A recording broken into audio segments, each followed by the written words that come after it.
ایک صاحب ملے جن کو میں فلم دیکھنے کے بعد مجھے لگا کہ وہ میجر اقبال ہے، لیکن وہ میجر اقبال نہیں تھا. خیر، تو وہ مجھے وہی سمجھانے لگا کہ دیکھیں آپ کو ہم نے معاف کر دیا ہے، ورنہ آپ نے جو پاکستان اور آرمی اور پاکستان کے خلاف جو آپ نے بدتمیزیاں کی ہیں انٹرنیشنل لیول پہ، وہ قابل معافی نہیں، لیکن ہم سمجھتے ہیں کہ اب آپ سدھر گئے ہوں گے، اور ہم چاہتے ہیں کہ آپ کا یہ جو میئر کا ٹینیور پورا ہو، اس کے بعد ہم آپ کو جنیوا میں ایک بڑا NGO بنا کے دیں گے، ایک پلیٹ فارم دیں گے، ایک بجٹ دیں گے، تو آپ وہاں پہ کشمیر کے حوالے سے پوری موومنٹ چلائیں گے انڈیا کے خلاف، اور یہ اور وہ. تو ظاہر ہے اب میں کراچی میں MI کے آفس میں بیٹھ کے یہ تو نہیں کہہ سکتا تھا کہ نہیں، تو میں نے کہا ہاں ہاں بالکل کوئی نہیں یہ وہ.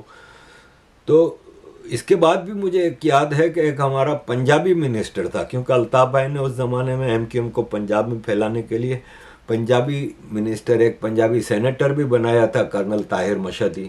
اسی طرح ایک پنجابی ہمارا منسٹر تھا، نام مجھے صحیح سے یاد نہیں آ رہا، سہیل تھا یا شاید. تو اس نے مجھے اکثر فون کرتا رہتا تھا، پارٹی کے پروگراموں میں گپ شپ ہوتی رہتی تھی. وہ DHA میں رہتا تھا، اپر کلاس کا آدمی تھا. تو اس نے مجھے ایک دن فون کیا کہ آپ پال کانٹیننٹل ہوٹل میں کل میرے ساتھ لنچ کریں، آپ کو کسی خاص آدمی سے ملانا ہے. تو وہاں بھی ایک اس نے مجھے مسٹر خان کر کے کہا کہ یہ مسٹر خان ہیں، اور مجھے شکل سے بات چیت سے اندازہ ہو گیا کہ یہ ملٹری کا بندہ ہے. تو وہ بھی مجھے اس طرح کے لیکچر دیتا رہا. میں نے کراچی میں جب 2 سال کے اندر ہی ریزائن کر کے واپس بھاگا تھا، تو مجھے اندازہ ہو گیا تھا کہ مجھے کوئی نہ کوئی ٹپکا دے گا اور مجھے یہاں سے بھاگ جانا چاہیے. تو خیر، میجر اقبال کا جو رول ہے نا وہ الگ ہے. وہ ایکچولی آرمی کا بندہ نہیں تھا، اور یہ محمد الیاس کشمیری ہے جو سماہنی، وادی سماہنی پاکستان میں جو POK ہے وہاں پہ پیدا ہوا تھا، اور بھیمبر ڈسٹرکٹ سے ان کا تعلق تھا، ایک بزنس مین فیملی سے تھا. لیکن بہرحال یہ پھر ISI کے ہتھے چڑھا اور ٹیررزم کی طرف آیا، اور کافی پھر ایون افغانستان میں بھی وہ جہاد کرنے جاتا تھا، اور ISI کا ٹاپ آپریٹو تھا. باقاعدہ اس کی ملٹری ٹریننگ دی گئی تھی، اس کو کمانڈو کہتے تھے.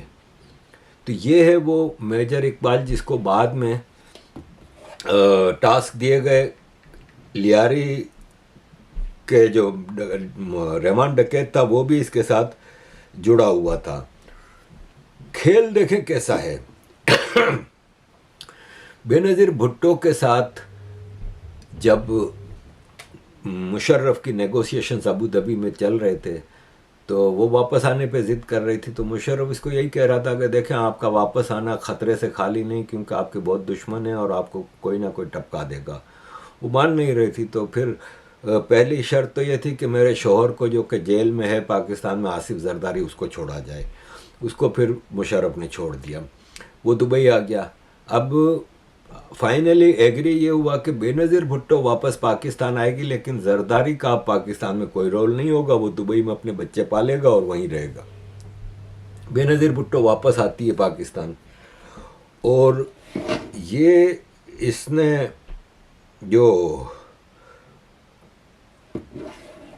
2006 میں جب یہ واپس آئی تو کراچی میں 2006 میں جب یہ واپس آئی اکتوبر میں، تو کراچی میں اس کا جو جلوس چل رہا تھا، تو بےنظیر بھٹو کی سیکیورٹی کی پوری ذمہ داری ریمان ڈکیت کے پاس تھی، کیونکہ جتنے گنڈے موالی، جتنے ٹیرورسٹ رحمان ملک کے پاس تھے، کسی کے پاس نہیں تھے. اور بےنظیر بھٹو آرمی یا ISI پہ بھروسہ نہیں کر رہی تھی. اور بےنظیر بھٹو کے کنوائے میں جب جس وہ ٹرک پہ جا رہی تھی، جس کو پورا وہ بنایا گیا تھا اسپیشلی، اس میں وہ چھت پہ جا رہی تھی، جب ٹرک چل رہا تھا تو اس میں جب بم دھماکہ ہوا تو رحمان ملک بھی رحمان ڈکیت بھی اس ٹرک میں تھا، اور بےنظیر بھٹو کو اس نے بچانے میں مین کردار اس کے لوگوں کا رہا ہے. اب آپ کھیل دیکھیں کہ بےنظیر بھٹو کو ٹپکایا گیا. اس کے ٹپکانے میں جو ٹاپ پہ 2 لوگ تھے نا، وہ ISI اور آصف علی زرداری. اور مشرف ہے نا وہ اس وقت ISI مشرف کے خلاف سازشیں کر رہی تھی، کیونکہ آپ کو میں نے اپنی پچھلے ہفتے کی ایک ویڈیو میں ڈیٹیل میں سمجھایا تھا کہ امریکہ کو جب ضیاء الحق بوجھ لگا تو اس کو ہٹا دیا، اور جب مشرف بوجھ لگنے لگا تو کیانی کے ذریعے مشرف کو کمزور کیا گیا۔ پہلے تو کیانی اور آرمی نے مشرف سے کہا کہ سر اب آپ وردی اتار دیں، آپ پریسیڈنٹ آف پاکستان ہیں، کافی ہے، اور ایز اے پریسیڈنٹ آپ آرمی چیف کے بھی باس ہوں گے تو آپ باس رہیں گے۔ تو کیانی کو آرمی چیف بنایا گیا اور مشرف نے آرمی چیف سے ریزائن کر دیا، مطلب ریٹائر ہو گیا۔ اب کیانی اور ISI مل کے سازشیں کرنے لگے مشرف کے خلاف۔ ججز موومنٹ جو ہے وہ پوری ISI کی آرکیسٹریٹ تھی۔ دوسری طرف بے نظیر بھٹو کو جو ویلکم مل رہا تھا پاکستان میں، تو ان کو یہ تھا کہ اگلے الیکشن میں اگر بے نظیر بھٹو کو زیادہ سیٹیں مل گئیں تو وہ آرمی کو کمزور کر سکتی ہے، اور اس وقت پبلک جو ویو ہے نا وہ مشرف کے خلاف، جو ججز موومنٹ چلی ہے وہ تو آرمی کے خلاف ہے۔ تو سب سے پہلے تو انہوں نے کہا کہ مشرف سے تب تقریباً جان چھوٹ گئی، اب بے نظیر بھٹو کو فارغ کراؤ۔ تو 27 دسمبر کو بے نظیر بھٹو 2007 میں کو راول پنڈی میں قتل کر دیا گیا۔ کئی کہانیاں ہیں، اس پہ میں ڈیٹیل میں کئی ویڈیو بنا چکا ہوں۔ بے نظیر بھٹو کو مارنے میں یہ جو فلم میں ارجن رامپال میجر اقبال ہے یہ شامل تھا، اس نے پوری پلاننگ کر کے دی تھی۔ ISI اور زرداری اس میں شامل تھے، اور زرداری جب تک بے نظیر زندہ تھی اس کی پاکستان میں واپسی ممکن نہیں تھی۔ اب جیسے ہی بے نظیر بھٹو کو قتل ہوتا ہے تو سندھ میں سارے پیپلز پارٹی پاکستان توڑو کے نعرے لگائے گئے۔ میرے فادر کا اس وقت تیجا تھا، 27 دسمبر 2007 میں میرے فادر کا دیہانت ہوا تھا 2007 25 دسمبر کو۔ تو ہمارے گھر میں ساری عورتیں اور فیملی آئی ہوئی تھیں، اور اس میں جب خبر آئی بے نظیر بھٹو تو پورے کراچی میں جلاؤ، گھیراؤ، پتھراؤ، قتل، فائرنگ شروع ہو گئی۔ تو کس طرح ہم نے اپنے خاندان کی عورتوں کو سب کو ان کے گھر پہنچایا یہ ہم جانتے ہیں۔ رات کو جب میں اپنی ماں کے گھر سے اپنے گھر کی طرف جا رہا تھا تو پورے شارع فیصل جو روڈ ہے اس پہ نوجوان لڑکے لڑکیاں پیدل گھروں کو جا رہے تھے 20-20 میل دور، کیونکہ ٹرانسپورٹ سب بند ہو گئی تھی، سب کچھ ختم ہو گیا تھا۔ تو اس وقت پیپلز پارٹی والے پاکستان توڑنے پہ آ گئے تھے۔ جتنے آج منسٹر بیٹھے ہیں یہ سب اس وقت پاکستان توڑو کے نعرے لگا رہے تھے۔ تو پھر زرداری کو ISI نے بلایا دبئی سے، وہ کراچی اترا، راول پنڈی اترا جہاں پہ بے نظیر کا قتل تھا، اور اس نے سارے پیپلز پارٹی والوں کو کہا کہ پاکستان کھپے، اور تب سے زرداری ISI کا الائنس اب تک چل رہا ہے۔ جبھی وہ پاکستان کی ہسٹری میں پہلا آدمی ہے جو 2 بار پریسیڈنٹ بنا ہے۔ پاکستان میں آج تک کوئی 2 بار پریسیڈنٹ نہیں بنا، یہ 2 بار پریسیڈنٹ بنا، اور تب سے پاکستان کھپے والے زرداری نے جو لوٹ مار کی اور ISI کے ہر پلان میں شامل رہے۔ تو یہ میجر اقبال بے نظیر بھٹو کے قتل میں بھی ملوث تھا، 2008 کے 26/11 ممبئی اٹیک میں بھی اس کا کافی کردار رہا ہے۔ پھر CIA کیمپ چپمین میں 2009 کو اس نے اٹیک کیا تھا۔ پونے جرمن بیکری بومبنگ 2010، اور اس کے اوپر کئی کیسز تھے۔ اور یہ ہے کہ 2011 3 جون کو ایک امریکہ کے ڈرون حملے میں ساؤتھ وزیرستان میں یہ مارا جاتا ہے۔ یہ سب آپ کو اب شاید دھرندر پارٹ 2 جو آئے گا اس میں یہ سب آئیں گے۔ اب رحمان ڈکیت مر گیا ہے، اس کے بعد جو عزیر ہے جو اس کا سیکنڈ مین تھا، وہ عزیر ڈکیت، عزیر بلوچ دہشت کی علامت تھا۔ رحمان ڈکیت سے بڑی دہشت تھی اس کی۔ اور یہ ہے کہ رحمان کا تو میں نے آپ کو سنائی باتیں، ظاہر ہم اس علاقے میں رہتے تھے تو سنتے تھے۔ تو کہانی اصل یہ ہے کہ یہ ایک لیاری کے ایک ڈان جو کہ ڈرگس کا ڈیلر تھا، اس کا بیٹا تھا، داد محمد کا دادل تھا۔ پھر اس کے باپ کو کسی مخالف گروپ نے قتل کر دیا، اور یہ 10 سال کی عمر سے پھر ڈرگس بیچتا تھا سڑکوں پہ، اور پھر آہستہ آہستہ اس نے حاجی لالو کے گروپ کو جوائن کیا۔ پھر ایک زمانے کام کرنے کے بعد، سب کنٹرول کافی حاصل کرنے کے بعد اس کے حاجی لالو سے اختلاف ہو گئے اور اس نے اپنا گینگ بنا لیا اور رحمان ڈکیت کے نام سے اس نے پورے لیاری پہ آہستہ آہستہ کنٹرول شروع کیا اور حاجی لالو کے گروپ کے ساتھ اس کا ٹاکرا چلتا رہا۔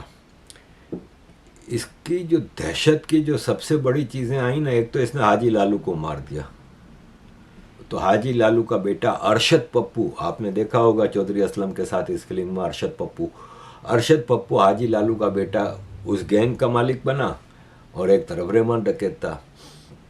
رحمان ڈکیت نے ایک دن اپنی ماں کو چھری سے گلا کاٹ دیا اور اس کی لاش لٹکا دی خودکشی کا نام دے کے۔ اس کے اوپر یہ کیس کبھی چلا نہیں، لیکن اس کو پتہ چلا کہ اس کی ماں کے تعلقات تھے اس اقبال نامی آدمی سے جس نے اس کے باپ کو مارا تھا۔ اس وقت سے پورے لیاری میں اس کی جو دہشت پھیلی اور پھر اس نے جو دہشت کا سارا جو بازار گرم کیا، اور ایک فلم میں بھی اس نے کہا ہے کہ رحمان کی دی ہوئی موت کسائی والی ہوتی ہے، یعنی یہ گردن کاٹ کے فٹ بال کھیلتا تھا۔ اور اس کے بعد عزیر آیا۔ عزیر کیا ہے کہ عزیر پیدا تو لیاری میں ہوا تھا، لیکن عزیر کے پاس ایرانین نیشنلٹی بھی تھی، کیونکہ عزیر کا باپ ایک ٹرانسپورٹر تھا اور وہ ایران کے چابہار سے کراچی تک کی ٹرانسپورٹنگ کرتا تھا۔ تو عزیر کے پاس ایران کا بھی پاسپورٹ تھا، اور عزیر نے اس حد تک دہشت کی کہ ارشد پپو ایک دن لڑکیاں لے کے شراب لے کے کلفٹن میں ایک اپارٹمنٹ میں پارٹی شارٹی کر رہا تھا، تو ایس ایچ او اس علاقے کو عزیر نے کہا کہ اس کو لے کے آؤ، میں اس سے بات چیت کرنا چاہ رہا ہوں۔ ایس ایچ او کو بھی پتہ نہیں تھا کہ اس کے ارادے کیا ہیں، تو وہ ایس ایچ او نے اس کو جا کے کہا کہ تمہیں میرے ساتھ چلنا ہوگا۔ اس نے کہا مسئلہ کیا ہے؟ اس نے کہا بس تمہیں چلنا ہوگا۔ اس وقت عزیر کا جو سیکنڈ تھا وہ بابا لاڈلا تھا، وہ بھی شاید اب دوسرے پارٹ میں آئے گا۔ لیٹ سی کون اس کا کریکٹر کرتا ہے، کیونکہ جتنی عزیر کی دہشت تھی بابا لاڈلا کی اتنی ہی دہشت تھی۔ تو عزیر کے پاس جب یہ ارشد پپو کو لے کے آئے تو ارشد پپو نے اس کے ساتھ بدترین ٹارچر کیا، پھر اس کی گردن کاٹ کے بابا لاڈلا اور عزیر نے فٹ بال کھیلی تھی اور وہ ویڈیوز وائرل کرتے تھے۔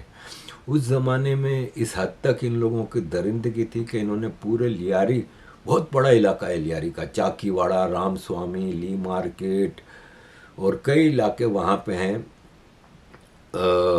بلدیہ ٹاؤن کہلاتا ہے، بہار کالونی ہے، ادھر میٹھا دار ہے، کھارا دار ہے، اور کراچی کی جو وال اسٹریٹ ہے نا، جو مین بزنس اسٹریٹ، وہ بھی تھوڑی سی لیاری میں آتی ہے اور پھر وہاں سے آگے بڑھتی ہے۔ تو اس کا ایکسٹورشن کا کام ٹاپ پہ تھا۔ اس نے دہشت پھیلانے کے لیے یہ مہاجروں کے گھروں میں جاتے تھے لیاری میں، لڑکیوں کا ریپ کرتے تھے، لیکن ویڈیو نہیں ریلیز کرتے تھے، اس کی ویڈیو بناتے تھے، ریلیز نہیں کرتے تھے، اور لڑکوں کو اغوا کرتے تھے راستوں میں سے، مہاجر لڑکوں کو، اور ان کو ننگا کر کے یہ لوگ اپنے منہ پہ کپڑا باندھ لیتے تھے اور ان کو ریپ کرتے تھے، اور ویڈیو پھر فیس بک اور ادھر ادھر لگاتے تھے تاکہ دہشت پھیلے۔ ان کے لڑکوں کو ننگا کر کے لائن سے بٹھا کے ان کے اوپر پیشاب کرتے تھے اور کیا کچھ نہیں کرتے تھے، اور وہ ویڈیو ہم نے بھی دیکھی ہیں۔ میں تو تب تک بیلجیم آ چکا تھا۔ تو عزیر کی بڑی دہشت تھی، اور عزیر آئی ایس آئی کے لیے کھل کے کام کرتا تھا، لیکن ڈبل کراس کرتا تھا۔ ایک طرف وہ آئی ایس آئی کے لیے کام کرتا تھا، جیسے ایران سے کلبھوشن جو انڈین پکڑا گیا ہے پاکستان میں، جس کو راک ایجنٹ کہتے ہیں، فلان ڈھمکان، وہ اس نے ایران سے اغوا کر کے لایا تھا۔ اور جب کراچی میں آصف زرداری کے اوپر جب بھی پریشر آتا تھا، دیکھیں اس وقت دو بڑے کردار تھے پولیٹکس میں، ایک تھا پاکستان کا ہوم منسٹر رحمان ملک، اور ایک تھا سندھ کا home minister Zulfiqar Mirza. M Q M کی اتنی پاور ہو گئی تھی مشرف کے دور میں کہ آئی ایس آئی بھی اس کو کم کرنا چاہتی تھی، لیکن رحمان ملک جو پاکستان کا ہوم منسٹر تھا، پیپلز پارٹی کا تھا، وہ بیلنسنگ کرتا تھا۔ وہ الطاف بھائی کے پاس بھی آتا تھا، اور زرداری، پیپلز پارٹی والے کہتے تھے وہ الطاف بھائی کا ایجنٹ ہے، ایم کیو ایم والے کہتے تھے وہ زرداری کا ایجنٹ ہے، اور کئی بار اس کے اوپر پریشر آیا۔ اور ایک رفت مہدی ہیں جرنلسٹ، انہوں نے ابھی فیس بک پہ ایک پورا آرٹیکل لکھا ہے کہ ایک دن چودھری اسلم کو رحمان ملک نے بلایا اور مجھے بھی بلایا۔ تو چودھری اسلم نے کہا کہ ان کو کیوں بلایا؟ تو بولے یہ میرے دوست ہیں، ایز اے جرنلسٹ نہیں بلایا۔ تو رفت مہدی کہتے ہیں کہ رحمان ملک بہت پریشان تھے، وہ کہتے تھے کہ الطاف حسین کا پریشر ہے کہ رحمان ڈکیت کو ختم کیا جائے، اور اس کو وہ بہت ہو گیا عزیر بلوچ اور رحمان ڈکیت کو.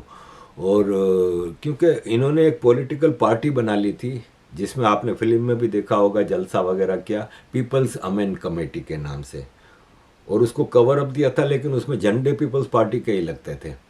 تو رحمان ملک نے کہا کہ ایم کیو ایم کہ الطاف حسین کہہ رہے ہیں کہ لیاری آپریشن کیا جائے اور سخت آپریشن کیا جائے، اور زرداری کہتے ہیں نہیں لیاری تو ہمارا علاقہ ہے، وہاں سے پھر مسئلہ ہو جائے گا. تو کہتے ہیں میں کیا کروں سمجھ نہیں آ رہی. اور چودھری اسلم بھی چاہتا تھا کہ لیاری آپریشن ہو. چودھری اسلم کوئی دودھ کا دھلا نہیں تھا، ٹھیک ہے نا. آج اس کی فیملی فرسٹ کلاس مال بنا کے بیٹھی ہوئی ہے، تو یہ ایک عام آدمی تھا، ایس پی بن گیا تو اس کا مطلب ارب پتی کیسے ہو گیا. تو خیر، تو رحمان ڈکیت کو مار دیا گیا، عزیر بلوچ کو لایا گیا. عزیر بلوچ ایک دہشت کی علامت، جب عزیر کو خطرہ ہوا تو وہ ایران بھاگ گیا. پھر اس نے آئی ایس آئی کو کلبھوشن دے کے اپنا راستہ صاف کرنے کی کوشش کی لیکن ہوا نہیں، تو یہ واپس نہیں آ رہا تھا.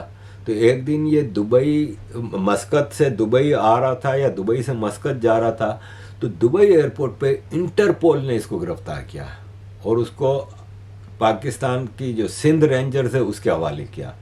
تو سندھ رینجرز نے 2011 کی بات ہے شاید، تب سے یہ جیل میں ہے. اس کے اوپر سینکڑوں کیس ہیں قتل کے اور سارا. اس کو آلریڈی 14 سال کی سزا ہو چکی ہے، نہیں لائف امپریزنمنٹ، عمر قید کی سزا ہو چکی ہے غداری کے کیس میں کہ اس نے ایرانین انٹیلیجنس کو پاکستان کے راز بیچے ہیں، اس میں اس کو سزا ہو چکی ہے. 42 کیسوں میں اس کو بری کر دیا گیا ہے، لیکن کئی کیسز میں اس کو سزائے موت بھی ہوئی ہے لیکن سزا دی نہیں گئی ہے، ابھی بھی جیل میں ہے اور مزے سے رہ رہا ہے. تو عزیز دوستوں، یہ ساری کہانی تھی جو میں نے آپ کے سامنے رکھنی تھی. مسئلہ یہ ہے کہ میرے پر دیکھیں کتنے سارے فون اور میسیج آ رہے ہیں کہ ہمیں انٹرویو دو، اور کئی یوٹیوبرز میری اپنی جو ویڈیو ہیں یہ نکال کے لگا رہے ہیں. میں ابھی کسی کے خلاف کوئی ایکشن لیا نہیں ہے. ٹی وی والے بھی کئی چلا رہے ہیں میری ویڈیو، ٹھیک ہے.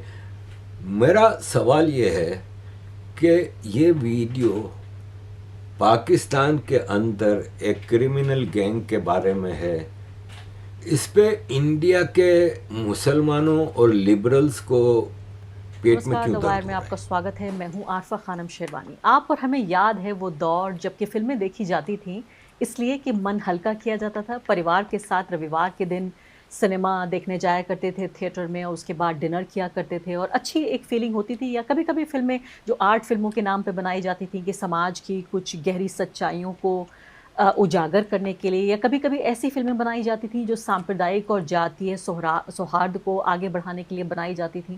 لیکن یہ بات ہے نریندر مودی کے دور کے پہلے کی. نریندر مودی کے دور میں جس طرح کی فلمیں آ رہی ہیں اسی کا ایک نیا ثبوت دیکھنے کو مل رہا ہے. زہر کا ایک نیا انجیکشن، یا جس کو کہا جا رہا ہے ایک کاکٹیل آئی ہے، ایک ایسی جس میں مرد واد، جس میں بہو سنکھیک واد، جس میں مسلم ورود، جس میں پاکستان ورود، اس طرح کی تمام چیزوں کو پیش کیا گیا ہے اتنی زیادہ ہنسا کے ساتھ کہ نہ تو فلم آپ دیکھ سکتے ہیں نہ ہی آپ کا پریوار دیکھ سکتا ہے. یعنی کہ یہ بالکل اسمبھو ہے کہ اس فلم کو آپ دیکھ سکیں، لیکن اس قدر اس میں زہر بھرا گیا ہے فلم میں. میں خاص کر فلم کی بات کر رہی ہوں، دھرندھر نام کی جو یہ فلم ہے، اس میں کہا جا رہا ہے کہ ایک جاسوس کی یہ کہانی ہے جو پاکستان کے بلوچستان میں بیسڈ ہے، لیکن بھارت میں بھی جو 26/11 کا حملہ ہے، اس سے پہلے بھی کئی طرح کے جو آتنکوادی حملے ہوئے ہیں ان پر یہ آدھارت فلم ہے. لیکن اس فلم میں نے جیسے آپ کو بتایا کہ مرد واد اور بہو سنکھیک واد اور مسلم ورود، کیونکہ سمسیا یہ نہیں ہے، پہلی بات تو کسی بھی طرح کا ناجائز ورود کسی بھی دیش کا، چاہے وہ بنگلہ دیش ہو، پاکستان ہو، شری لنکا ہو یا امریکہ ہو، نہیں ہونا چاہیے. اور خاص کر ایک طرح کے کلچرل جو ایک سانسکرتک ہتھیار ہے اس کو استعمال کر کے جو فلمیں ہیں. لیکن یہاں پاکستان کے بہانے سیدھے طور پر بھارت کے مسلمانوں کو نشانہ بنایا جا رہا ہے، ان کے جو جینے کا طریقہ ہے، ان کی پہچان کو نشانہ بنایا گیا ہے. کیونکہ پاکستان تو صرف بہانہ ہے، جو بھارتیہ مسلمان ہیں وہ نشانہ ہے. دھرندھر فلم میں بہترین ایکٹرز کو لے کر ایکٹنگ اس طرح سے کرائی گئی ہے کہ یہ پورے طریقے سے بلیویبل سٹوری ہے. تو یہی سب سے خطرناک بات کیا ہے کہ ابھی بہت ساری ایسی فلمیں آئی ہیں پچھلے دنوں میں جو کہ اسی طرح کی بہوسنکھیک وادی زہریلی راجنیتی میں بنی ہے، لیکن وہ خراب فلم میں بنائی گئی ہیں، اس لیے انہیں زیادہ لوگ نہیں دیکھتے۔ یہ فلم اچھے طریقے سے، یعنی اگر صرف سنیما کے حساب سے دیکھا جائے تو جس طرح کا میوزک ہے، جو لیرکس ہیں، جس طرح سے پوری فلم کی پٹ کتھا لکھی گئی ہے، اسے ایک بہترین فلم کا درجہ دیا جا سکتا ہے۔ تو اس فلم کے کرافٹ کو استعمال کر کے، اس کلا کو استعمال کر کے اس طرح کا زہر لوگوں کے انجیکشن لگائے جا رہے ہیں جس سے کہ زیادہ سے زیادہ بہوسنکھیک وادی یعنی میجورٹیرین اور مردوادی مسوجنسٹک سوسائٹی بن سکے، اور ایک ایسی سوسائٹی جو بھارت کے مسلمانوں سے، عیسائیوں سے، کانگریس پارٹی سے، جے این یو سے، اے ایم یو سے نفرت کرتی ہے، انگلش اسپیکنگ لوگوں سے نفرت کرتی ہے، اس طرح کا ایک پورا سماج تیار کرنے کی کوشش ہو رہی ہے۔ اور فلمیں آپ جانتے ہیں کیسا لیتھل ویپن۔ اب یہ جو بیٹھی ہے، مطلب میں اس کو، ویسے میں مہیلاؤں کی بڑی عزت کرتا ہوں، لیکن مہیلا بھی تو اپنی عزت کروائے نا۔ میں اس کو پتہ نہیں کیا گالی دینا چاہ رہا ہوں، لیکن چھوڑیں۔ میرا سوال یہ ہے کہ ان کو کیوں درد ہو رہا ہے اتنا؟ یہ کہہ رہی ہیں اسلاموفوبک، اس میں اسلاموفوبک کہاں سے آ گیا؟ اگر کرمنل گینگز وہاں پہ نعرہ تکبیر لگا رہے ہیں تو لگاتے ہیں نا بھائی۔ یہ یہاں پہ بھی تو اللہ اکبر کا جب نعرہ لگاتے ہیں تو پبلک، لندن میں، یورپ میں کہیں بھی نعرہ لگتا ہے بھاگتی ہے پبلک، کیونکہ پتہ ہے کہ آگے کوئی بم پھٹے گا یا پھر کوئی چھرا نکال کے لوگوں کی اسٹیبنگ کرے گا۔ تو یہ اسلاموفوبک کیسے ہو گیا؟ پاکستان میں ایک کرمنل گینگ کی بات کر رہی ہے، تمہارے پیٹ میں کیوں درد ہو رہا ہے؟ جب 26/11 ہوتا ہے تب تو تمہارے پیٹ میں درد نہیں ہوتا۔ یہ فلم پولیٹیکل ہے، تو مشن کشمیر یا کئی ایسی فلمیں بنی ہیں جو پولیٹیکل ہیں، تب تمہارے پیٹ میں درد نہیں ہوتا۔ اس طرح یہ Zara Saeed Islamophobic movie, Bollywood keep showing Muslims in negative roles. Muslims اگر نیگیٹو کام کر رہے ہیں تو ان کو نیگیٹو رول دکھایا جا رہا ہے، ورنہ تو بالی ووڈ سارے زندگی ایک ہندو پنڈت اور ہندو اس کو ٹیکا لگا ہوا اس کو ویلن دکھاتے رہے، جبکہ ممبئی پہ مسلمان ٹیررسٹوں کا، کرمنل گینگز کا راج تھا۔ کسی کے باپ کی ہمت نہیں تھی کہ مسلمان کو کرمنل دکھائے۔ یہ ہمارے سلیم جاوید صاحب ہیں جنہوں نے اتنی ساری فلم لکھی ہیں، سپر ہٹ فلمیں، ان کی کسی ایک فلم میں آپ مجھے مسلمان ٹیررسٹ یا ویلن دکھا دیں۔ ہمیشہ ہندو ویلن ہوتا تھا، مسلمان شعلے فلم کے مولوی صاحب کی طرح شریف ہوتا تھا۔ اتنے شریف تو نہیں ہے نا مسلمان۔ اور یہ ہے کہ اس کا جواب یہ مونیکا جی نے دیا ہے، بڑا تگڑا جواب دھرندر پر دیا ہے۔ بہت بات ہو چکی ہے، خاص طور پر اس کے پاکستانی سیاست اور کراچی کی گینگ وار کو محدود اور سطحی انداز میں دکھانے پر، مگر پھر بھی کچھ پہلو ایسے ہیں جنہیں بات کیے بغیر چھوڑا نہیں جا سکتا۔ پہلی بات یہ کہ کراچی کی گینگ وار کسی سینیمیٹک فکشن کا حصہ نہیں تھی، بلکہ یہ روز کی حقیقت تھی۔ لیاری میں گولیاں پس منظر کی ایس ایف ایکس نہیں تھی، زندگی کا حصہ بن چکی تھیں۔ لوگ راستے بدل کر چلتے تھے، بچے اسکول بند ہونے کے عادی ہو چکے تھے، اور ایک غلط گلی میں قدم رکھنا اکثر قسمت کا فیصلہ بن جاتا تھا۔ انڈین فلم دھرندر جیسی فلموں میں تشدد ایڈٹ ہو سکتا ہے، یہاں نہیں۔ یہاں خون اصل تھا، لاشیں اصل تھیں، اور خوف اجتماعی یادداشت کا حصہ بن چکی تھی۔ دوسرا سوال یہ ہے کہ پاکستانی فلم ساز اس حقیقت کو کیوں بیان نہیں کر پا رہے ہیں؟ کراچی کے ماضی اور حال میں اتنا سچ ہے کہ اس پر پوری نیٹ فلکس سیریز بن سکتی ہے۔ دنیا منی ہائسٹ، نارکوس، سیکرٹ گیمز جیسی سیریز دیکھتی ہے، لیکن پاکستانی نارکوس، پاکستانی سیکرٹ گیمز اور پاکستانی کردار ابھی بھی فائلوں اور میموریز میں قید ہیں۔ ہم فلموں میں محبت تو دکھا دیتے ہیں، لیکن سچ کو اسکرین پر لانے سے کیوں کترا رہے ہیں؟ تیسری بات یہ کہ چودھری اسلم جیسے پولیس آفیسرز کی بھی کہانی موجود ہے جو انکاؤنٹر اسپیشلسٹ بھی کہلائے گئے تھے اور دہشت گردی اور گینگ وار کے مقابلے میں ریاست کی طاقت کی نمائندگی بھی کرتے تھے۔ ان کا عروج، ان کی طاقت، ان کا خوف اور پھر وہ دھماکہ جنہوں نے انہیں ختم کر دیا، مبینہ طور پر ایک عسکریت پسند تنظیم کے ہاتھوں۔ یہ تو ایک سیزن کی نہیں بلکہ کئی سیریز کی اسکرپٹ ہے۔ ویلن کون، ہیرو کون، نظام کس کے ساتھ تھا اور انجام میں شکست کس کی ہوئی، یہ سوال ابھی بھی زندہ ہیں۔ تو ہاں، دھرندر پر بات بہت ہو چکی، مگر اصل سوال یہ ہے کہ ہماری اپنی کہانیوں پر ہم کب فلمیں بنائیں گے؟ ہم کب کراچی کی خاک، لیاری کے زخم اور چودھری اسلم جیسے کرداروں کو آن سکرین لائیں گے؟ جب تک ہم اپنی کہانیاں خود نہیں سنائیں گے، دنیا ہمیں دوسروں کے بیانیے سے ہی دیکھتی رہے گی۔ تو عزیز دوستوں، کہانیاں اس سلسلے میں دھرندر کے حوالے سے میرے پاس بہت ہیں۔ یہ دھرو راٹھی کو بھی بہت پیٹ میں درد ہو گیا، Bollywood has crossed all the limits. ارے تم کو کیا مسئلہ ہے؟ اگر پاکستان کے بارے میں ایک اسٹوری ہے، سب کچھ ہے، تم کو کیا مسئلہ ہو رہا ہے؟ تو عزیز دوستوں یہ ساری سچویشن ہے، اور میں سمجھتا ہوں کہ جتنا دکھایا گیا ہے ابھی تو کم ہے. حد سے زیادہ ریئل ٹیرر ہم نے کراچی میں دیکھا ہے. ہمارے سارے رشتہ دار اپنے گھر چھوڑ کے لیاری سے بھاگ گئے. اور کوئی کہے نا کہ اب تو ختم ہو گیا نا، اب تو لیاری گینگ وار بھی ختم ہو گئی، آپریشن بھی ہو گئے، نارملائز نہیں. تو نارملائز نہیں، یہ کل کی رپورٹ ہے کہ اس سال 2025 میں پہلے 11 مہینوں میں کراچی میں 59,000 ڈکیتیاں ہوئی ہیں. 59,000 ڈکیتیاں ہوئی ہیں پیپلز پارٹی کی حکومت میں. آپ اندازہ لگائیں کہ محسن نقوی ہوم منسٹر ہے. کراچی میں 1991 سے رینجرز بیٹھی ہے، آرمی کی بٹالین. 30 to 40% کراچی کنٹونمنٹ ہے، ڈائریکٹ کور کمانڈر کے کنٹرول میں. باقی پیپلز پارٹی کی وہ گورنمنٹ دیکھ رہی ہے. کراچی میں 59,000 ڈکیتیاں اس سال کے پہلے 11 مہینے میں ہوئی ہیں. تو عزیز دوستوں کہانیاں بہت لمبی ہیں. ابھی پارٹ 2 جب آئے گا دھریندر کا تو اس میں آپ دیکھیے گا بابا لاڈلا کا کیریکٹر، عزیر بلوچ کا کیریکٹر، اور اس میں یہ ذوالفقار مرزا جو سندھ کا ہوم منسٹر تھا جس نے عزیر کو بڑا تگڑا کیا تھا. اس نے کہا میں نے 2 لاکھ بندوقوں کے لائسنس دیے تھے. سندھ کا ہوم منسٹر ذوالفقار مرزا کہہ رہا تھا جب وہ ہوم منسٹر تھا کہ ہاں میں نے دیے ہیں 2 لاکھ بندوقوں کے لائسنس نان مہاجرز کو کراچی میں، تاکہ وہ ایم کیو ایم کا مقابلہ کر سکیں. تو یہ کردار جو رہے ہیں نا سندھی جاگیرداروں کے، وہ اور بات ہے کہ پھر ذوالفقار مرزا کے بعد میں زرداری سے اختلافات ہو گئے تو ذوالفقار مرزا نے زرداری کی بھی کافی پولیں کھولی تھیں. اس کی بیوی کو نیشنل اسمبلی کا اسپیکر بنایا تھا فہمیدہ مرزا کو. اب یہ خاموش بیٹھا ہوا ہے سندھ میں کہیں اندرون سندھ میں اپنے کرپشن کے اربوں روپے کمائے ہوئے سے.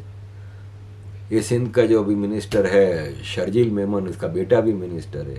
یہ فرسٹ مین تھا. دیکھیں ایک اور چیز مجھے یاد آئی کہ یہ جو عزیر ہے نا، اس کا ایک کزن ہے لنڈن میں، بھاگ کے آ گیا تھا. اس نے مجھ سے ملاقات بھی کی تھی اور مجھے اس نے کہا تھا کہ تم ISI کے لیے کام کرو. جب ایم کیو ایم کے گروپ بن رہے تھے نا تو اس نے مجھ سے کانٹیکٹ کیا تھا. میں تب رومفورڈ میں رہتا تھا لنڈن کے ایسٹ میں، اور اس نے مجھے کہا تھا کہ آپ سے ملنا ہے. پھر ہم ملے بھی تھے، اور پھر اس نے مجھے ISI کے صاحب، میں آپ کو بتا چکا ہوں 2016 میں 1 لاکھ پاؤنڈ کی آفر آئی تھی، وہ ISI والے سے اسی نے ملاقات کرائی تھی. تو یہ جو عزیر کا کزن ہے نا آج بھی میرے کانٹیکٹ میں ہے، واٹس ایپ پہ بھی اور اس میں. یہ یہاں پہ پیسے وصول کرتا تھا. میں نام نہیں بتا سکتا، لیکن یہ کہ عزیر کے لیاری گینگ والے کراچی میں بزنس مینوں کو اغوا کرتے تھے نا، تو پیمنٹ کی بات ہوتی تھی. کہ ایک مثال ہے، میں اپنے پرسنل ایک مثال دیتا ہوں کہ میرے ماموں کے ایک سالے تھے. میرے بڑے ماموں جو سب سے ہیں نا، ان کا ایک سالہ تھا جو بہت بڑا انڈسٹریلسٹ ہے، کراچی میں بڑا نام ہے ان کا، بڑی انڈسٹریز ہیں. ان کا بیٹا اغوا ہوا تو وہ ایم کیو ایم والوں کے پاس آئے کہ بھائی کچھ کریں. تو ایم کیو ایم نے کہا بھائی ہم کیا کر سکتے ہیں. تو بولا وہ عزیر بلوچ نے اغوا کر پایا ہے اور اس کو اندرون سندھ کہیں بھیج دیا ہے کسی جاگیردار کے اس میں. تو ایم کیو ایم نے بات کی رحمان ملک سے. تو رحمان ملک نے زرداری سے کہا. تو زرداری نے یہ کہا، کیونکہ میں وٹنس ہوں نا ان چیزوں کا، وہ میرے ہی رشتہ دار تھے تو مجھے پل پل کی چیز پتہ ہے. تو رحمان ملک نے زرداری سے کہا، تو زرداری نے رحمان ملک کو کہا کہ ان کو بولو کہ جو پیسہ مانگ رہے ہیں وہ دے دیں، کیونکہ ہم ان کریمنل لوگ ہیں، ان کا ہم کیا کریں. تو میرے ماموں کے سالے نے کہا کہ ہم پیسہ دینے کو تو تیار ہیں، ہمیں کوئی مسئلہ نہیں، ہم اپنے بچے کے لیے سب کچھ دینے کو تیار ہیں، لیکن گارنٹی چاہیے کہ وہ اس کے بعد ہمارے بچے کو مار نہیں دیں گے. تو زرداری نے شرجیل میمن، اس وقت یہ انفارمیشن منسٹر تھا سندھ کا شاید، شرجیل میمن فرنٹ مین تھا زرداری کا. تو شرجیل میمن کو کہا کہ تم بات کرو. تو پھر وہ ہمارے رشتہ دار سے شرجیل میمن نے کہا کہ گارنٹی ہم دیتے ہیں کہ آپ کے بچے کو کچھ نہیں ہوگا. آپ ان کی ڈیمانڈ پوری کر دیں. تو ڈیمانڈ پوری یوں ہوئی کہ وہ ہمارے رشتہ دار نے